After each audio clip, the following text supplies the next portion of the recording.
প্রথম রং কি ছিল যদি আপনারা একটু বলতে পারেন তাহলে আমার কথা বলতে সুবিধা হবে, যারা দেখেছেন।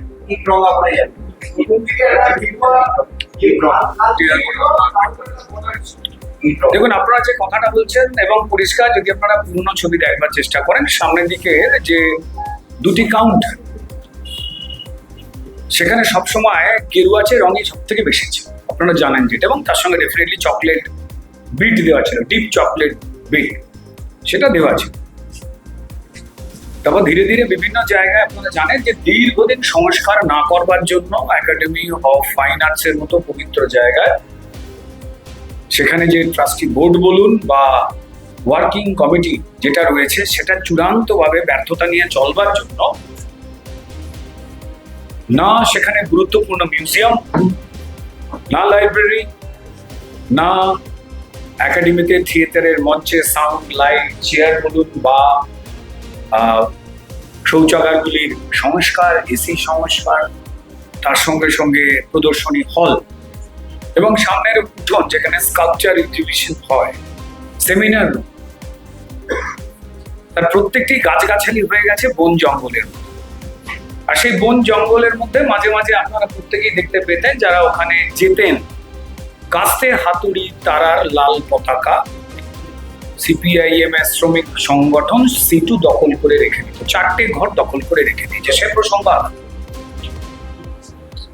এটাকে নিয়ে খুব দুর্ভাগ্যজনক ভাবে যারা নাট্যপ্রেমী, যারা নাটকের লোকজন, তারা কোথায় কোথায় কতবার তদবির করেছেন, কথা বলেছেন, সেই পরিসংখ্যান বেশ অল্প। এবং পরিষ্কার যে রংটি ছিল,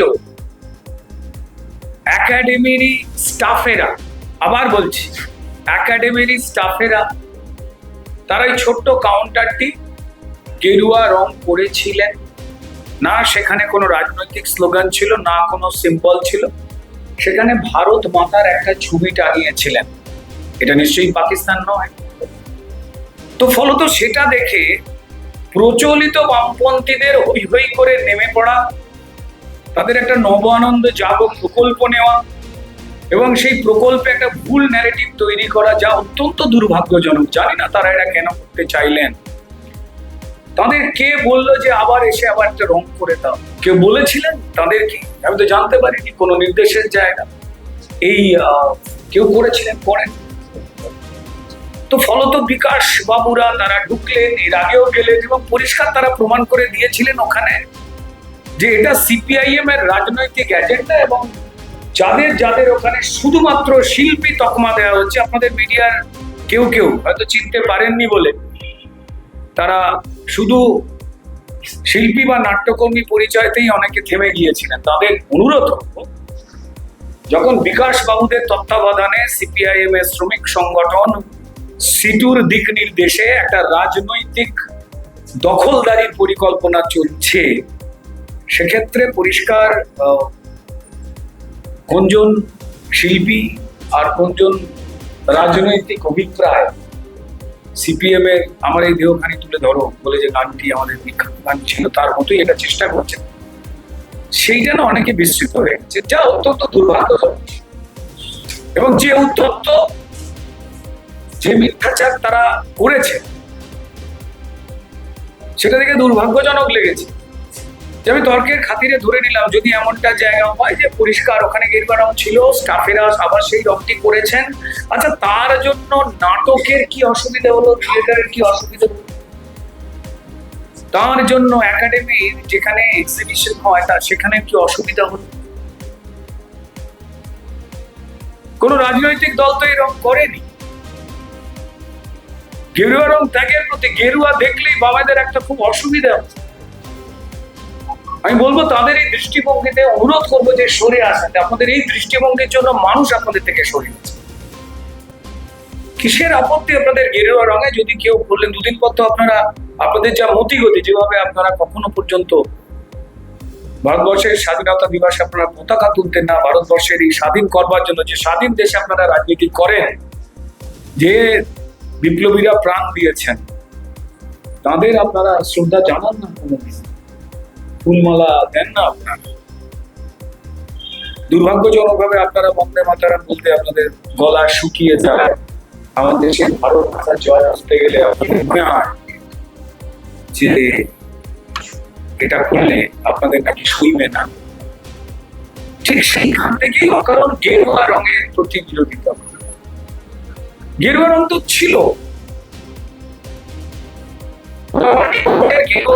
এবং সেখানে চকলেট বর্ডার ছিল। একাডেমির সংস্কারের জন্য যে যে কথাগুলো বলবার সেগুলো আপনারা বলেননি। যদি সেটাকে নিয়ে আপনাদের আন্দোলন কোনো মানুষ দেখতে পেতে পারতেন পশ্চিমবঙ্গে লাগাতার আপনাদেরই পরিচিত লোকজনেরা সেখানে স্টিয়ারিং কমিটি বা এক্সিকিউটিভ বডি, যেখানে 12 বছর ধরে ইলেকশন হয়নি, গণতন্ত্র নেই, অথচ আপনারা গণতন্ত্র নিয়ে বড় বড় কথাবার্তা বলেন, আপনাদের মিথ্যাচার সামনে চলে এসেছে। স্বাভাবিক কারণেই পরিষ্কার, যেভাবে উল্লাস করে ঔদ্ধত্যের সঙ্গে তারা ক্ষমতা তুলে নিয়েছিলেন নিজেদের মতো করে রাজনৈতিক উদ্দেশ্যে, তার তো পাল্টাতে হবে। এবং সেটা তো পরিষ্কার কালকে স্টাফেরাই তো আবার করেছেন মেনি, যারা ওখানে উপস্থিত ছিলেন, যারা একাডেমি চত্বরের স্টাফেদের চেনেন, তারা দেখেছেন স্টাফেরা ছিল। আর হ্যাঁ, অবশ্যই আমি শিল্পী রুদ্রনীল ঘোষ হিসেবে গেছি, যে একাডেমিতে ছোটবেলা থেকে আমার বাবার এক্সিবিশন হতো, আমার নিজের আঁকার এক্সিবিশন হয়েছে, যে একাডেমির মঞ্চে আমি নাটক থিয়েটার দেখে এবং অভিনয় করে বড় হয়েছি। বামপন্থীরা যদি পরিষ্কার মনে করে থাকেন, সিপিএম যদি মনে করে যে শিল্পের জমিদারি তাদের, শিল্প নিয়ে কথা তারা বলবেন, তারাই ভুল বোঝাবেন, বাকিরা তো নাকি মূর্খ, তারা মনে করেন, এ অত্যন্ত দুর্ভাগ্যজনক। আমি গেছি ওখানে, যা হয়েছে সুস্থতার জন্যই হয়েছে। তাদের এই এত দখলদারি, গেরুয়া রঙের উপরে আপত্তি প্রবল। আমি বিকাশ বাবুকে দেখছিলাম গেরুয়া রং সম্পর্কে যা উনি বক্তব্য রাখছেন, দুদিন পর তো মনে হয় বইমেলাতে বলি বেরোবে গেরুয়ার তাৎপর্য, উনি লিখবেন। উনি নাট্যশিল্পী হিসেবে গেছিলেন কিনা জায়গায় জানি, শিল্প সংস্কৃতি তার জায়গায় পাওয়া যায় নাকি সিপিএম? বাকিরা মূর্খ, কোনো কিছু বোঝেন নাকি? ভারতবর্ষের শিল্প সংস্কৃতি, আমার এই মাটির শিল্প সংস্কৃতি পরম্পরা যা অবমাননা করেছে, সে নিয়ে সবাই কথা বলবেন, সবার ইনভলভমেন্টটা জরুরি। তারা কেন এই মালিকানাটা হাতে নেওয়ার চেষ্টা করছেন? আসলে সিটু পরিচালিত এই একাডেমির যে জায়গাটা, সেখানে 4টে রুম সিটু দখল করে রেখে দিয়েছে। তারা মাঠের মধ্যে সারাক্ষণ ধরে কাস্তে হাতুড়ি পতাকা লাগায়। পশ্চিমবঙ্গের মানুষ তাদের অধিকাংশ জায়গা থেকে মুছে দিয়েছে। তাই যদি সচেতন মানুষ তারা যদি ঢুকে পড়ে, নিরপেক্ষ শৈল্পিক পরিবেশ একাডেমিতে তৈরি করতে চান, তো তবে সিপিএম এর দোকানটা বন্ধ হয়ে যাবে।